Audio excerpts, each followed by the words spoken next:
So when talking about my body, I think about and use the word fat. And specifically I use the word fat rather than overweight or obese, simply because I do work in fat studies, and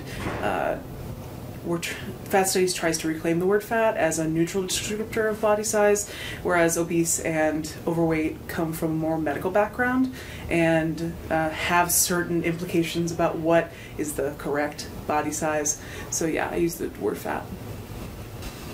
So when I'm thinking about the size of my body over time, I've always felt like I was larger, even when I was younger, and 160, 180 pounds. I always felt larger than everybody else, even though, like, looking back, there wasn't a huge discrepancy early on in my childhood, and even into part of my teenage years. But when I hit high school, I ended up getting more weight, so there was more of a difference there. And then, so I always felt fatter, right? And when I went off to college, I did a lot of exercise and ate less, and I ended up losing like 40, 50 pounds. And that did make a huge difference, and I was into clothes that were a lot smaller. And then I lost my mom when I was the summer between my sophomore and junior year of college.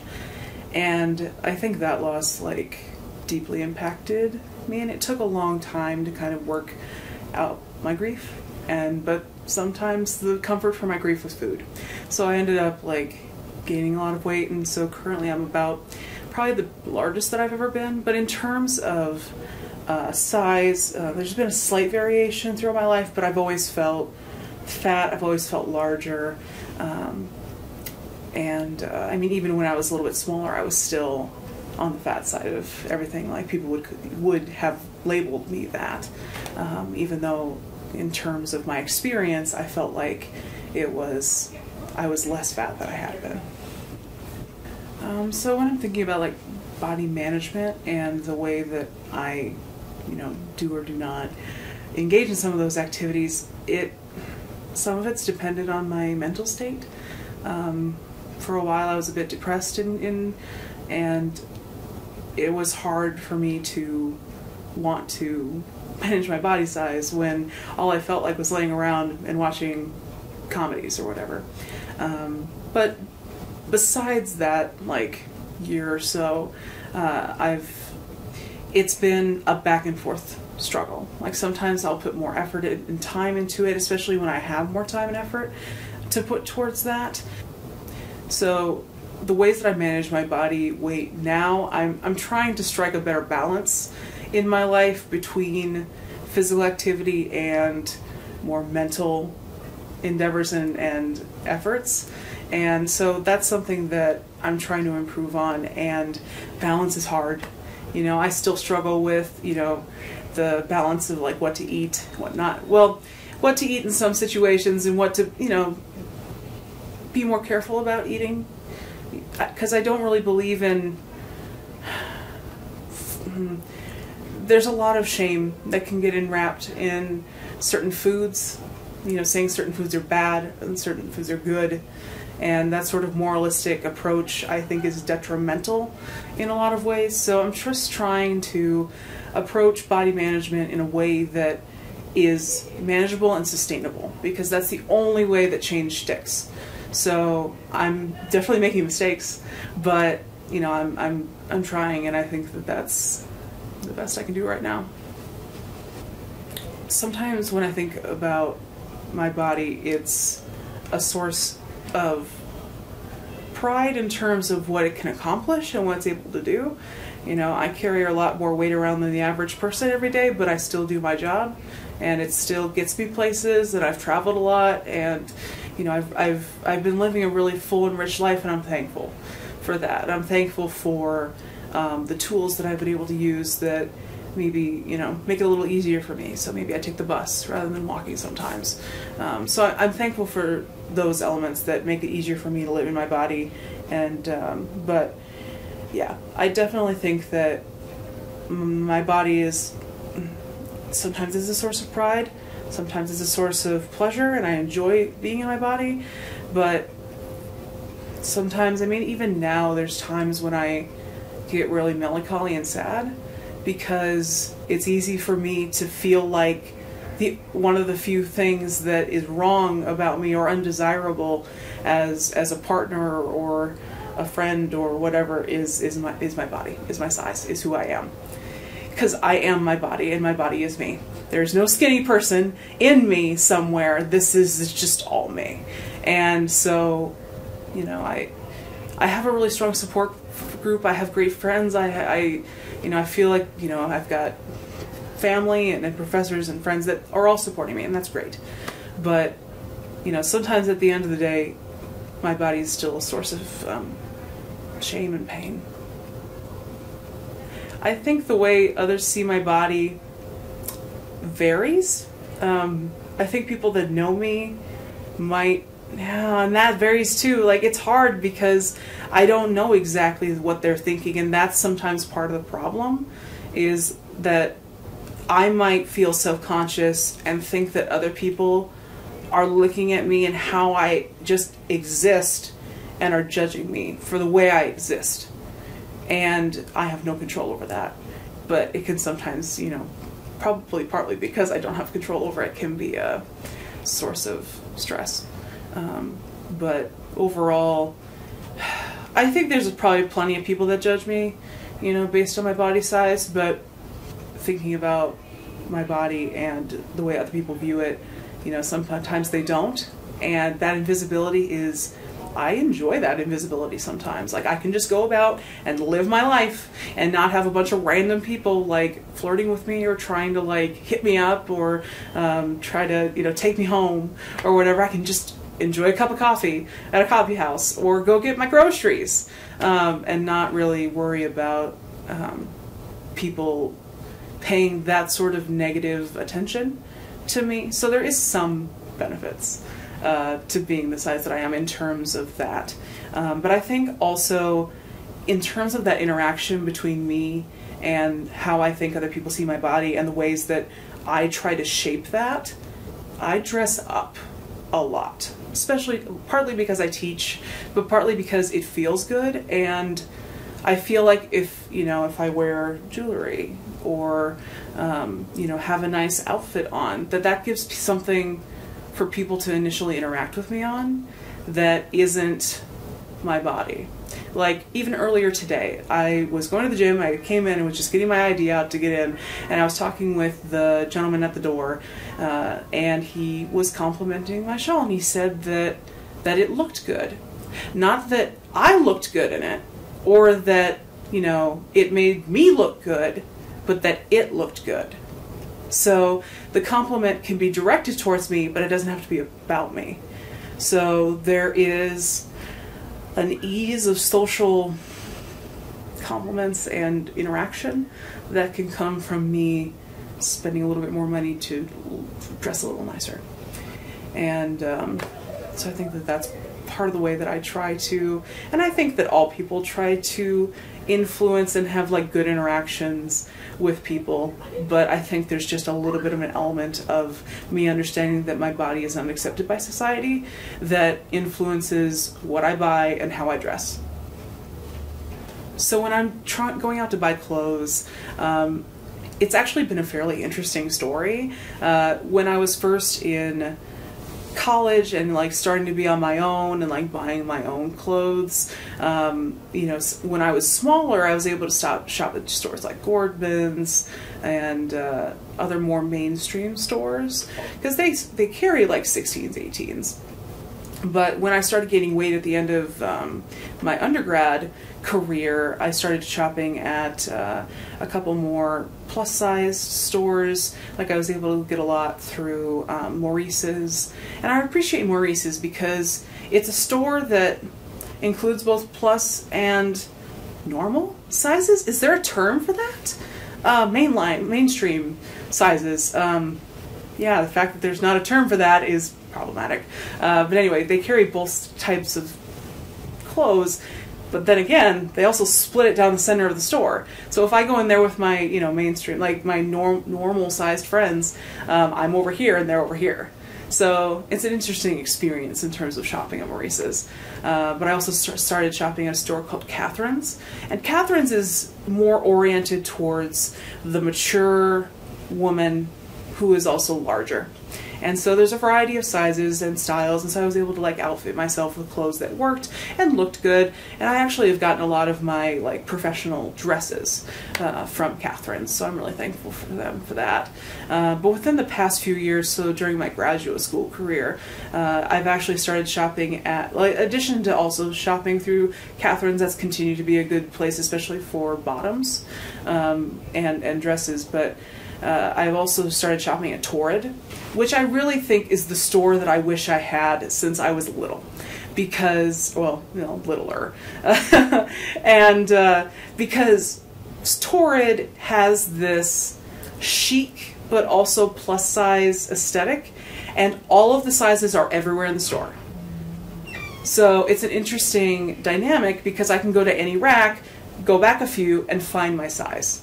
Torrid is great because their aesthetic is young, chic, and modern, and I really appreciate that because, like, for example, like this piece, like pretty much this whole ensemble came from Torrid, except for the jewelry. So I guess you can get a sense for the flair and a little bit of the drama, but also the practicality of some of their pieces. Like, I really appreciate Torrid and Maurice's because both of those stores I first experienced leggings for the first time, because I'd never used leggings because they weren't in sizes that I thought would fit. But I love leggings now, and because they're great. They feel like a second skin, and I'm sure that anyone who's ever used leggings kind of feels like that. But especially for a larger person who has to worry a little bit about thigh rub, you know, having clothes that always prevent that makes movement so much cleaner.